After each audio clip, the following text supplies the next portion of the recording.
Hi అండి, అందరికీ నమస్కారం. నా style chicken dum biryani.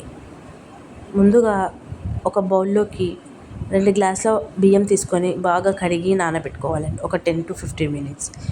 So వేరే బౌల్లో చికెన్ పీసెస్, బిర్యానీ పీసెస్ అంటే వాళ్ళే ఇస్తారు, కట్ చేసి ఇస్తారు. సో బిర్యానీ పీసెస్, దాంట్లోకి కారం, ధనియాల పొడి, గరం మసాలా, రుచికి సరిపడా ఉప్పు అండ్ ఇంట్లో తయారు చేసి పెట్టుకున్న పేస్ట్. సో ఇంట్లో తయారు చేసి పెట్టుకున్న పేస్ట్ నేను ఒక 2 టమోటాలు, 2 ఆనియన్స్, కొంచెం జింజర్, కొంచెం గార్లిక్ వేసి మ్యాష్ చేసుకుంటానండి మిక్సీలో. సో దాని తర్వాత కొంచెం పెరుగు, ఒక నిమ్మకాయ అన్నీ కలిపి మిక్స్ చేసి బాగా ముక్కలకి మసాలా అంటుకునేలాగా మంచిగా ఇలా నేను చూపిస్తున్న విధంగా మిక్స్ చేయాలండి. సో అలా అంతా కంప్లీట్ మిక్స్ చేసిన తర్వాత మ్యారినేట్ చేయాలి ఒక 30 మినిట్స్. ఆలోపు మనం 2 ఆనియన్స్ తీసుకొని పొడవుగా సన్నగా కట్ చేయాలండి, నేను చూపిస్తున్న విధంగా. అవన్నీ కట్ చేసుకున్నాక ఒక కడాయిలో ఆయిల్ వేసి, ఆయిల్ హీట్ అయిన తర్వాత ఆనియన్స్ వేసి, ఆనియన్స్ని మనం బాగా ఫ్రై చేయాలి, like golden brown or like some kind of brown వచ్చేంత వరకు మనం మాడకోకుండా కలుపుతూ ఉండాలండి. కొంచెం సాల్ట్ వేసుకుంటే ఉల్లిగడ్డలు త్వరగా మగ్గుతాయి. సో ఇప్పుడు నేను చూపిస్తున్నాను, చూసారా టెక్స్చర్, ఇలా వచ్చినా పర్లేదు, ఇంతకంటే కొంచెం ఎక్కువ వచ్చినా పర్లేదు.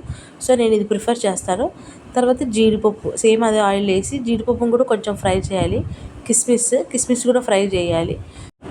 ఇది అయ్యాక ఒక బాణీలో వాటర్, అంటే మనం రైస్ కుక్ చేసుకోవడానికి ఎంత కావాలన్నా, బిర్యానీ లీఫ్, అలానే మనం నానబెట్టుకున్న రైస్ ఉంది కదండి 10 to 15 మినిట్స్. సో ఆ రైస్ కూడా వేసి బాగా లైక్ అన్నం టెక్స్చర్ ఒక 80% కుక్ అయ్యేంత వరకు పెట్టుకోవాలండి. సో మీన్వైల్ ఈ టైంలో ఒక బాణీలో ఆయిల్ తీసుకొని, ఆయిల్ అంతా మనం ఈవెన్గా స్ప్రెడ్ అయ్యేలాగా ఇట్లా తిప్పుతూ మొత్తం కడాయి అంతా మనకి స్ప్రెడ్ అయ్యేలాగా చేసుకోవాలి. సో దాంట్లో మనం మ్యారినేట్ చేసుకున్న చికెన్ పీసెస్ ఉంటాయి కదా, సో అవన్నీ మనం లైక్ పెద్ద పెద్ద పీసెస్ అని మిడిల్లో అలా సెట్ చేసుకొని పెట్టుకోవాలి. సో బాగా వేగుతుంది అనమాట. సో మనం కుక్ చేసుకున్న రైస్ ఒక్కొక్క లేయర్గా, ఫస్ట్ ఒక లేయర్ అంతా నీట్గా రైస్ వేసి, మళ్ళీ మధ్యలో మసాలా వేసి, సో మళ్ళీ దానిపైన మళ్ళీ ఇంకొక లేయర్, మళ్ళీ మధ్యలో మసాలా, సో ఇలా వేసి మనకు లేయర్గా టెక్స్చర్ లాగా మనం పెట్టుకోవాలి. సో ఇలా మనం లేయర్గా ఫిల్ చేసుకున్నాక మధ్యలో మనం క్యాష్యూస్, ఫ్రై చేసుకున్న ఆనియన్స్, కిస్మిస్ కూడా వేసుకోవచ్చండి. సో ఇది ఫైనల్. లాస్ట్లో పైన అంతా గార్నిష్ చేసుకొని కొంచెం colour, like food colour use చేస్తాను, ఎక్కువగా యూజ్ చేయను, బట్ ఎప్పుడో ఒకసారి. నేనైతే ఇక్కడ ఎల్లో కలర్ వేస్తున్నాను.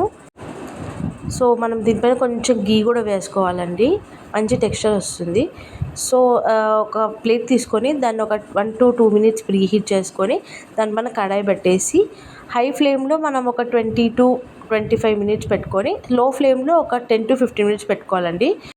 అలా ఒక 30 to 35 మినిట్స్ పెట్టుకున్న తర్వాత తీసేసుకోవడమేనండి. ఒక 10 మినిట్స్ అలాగనే పెట్టండి, మంచిగా రైస్ కుక్ అవుతుంది.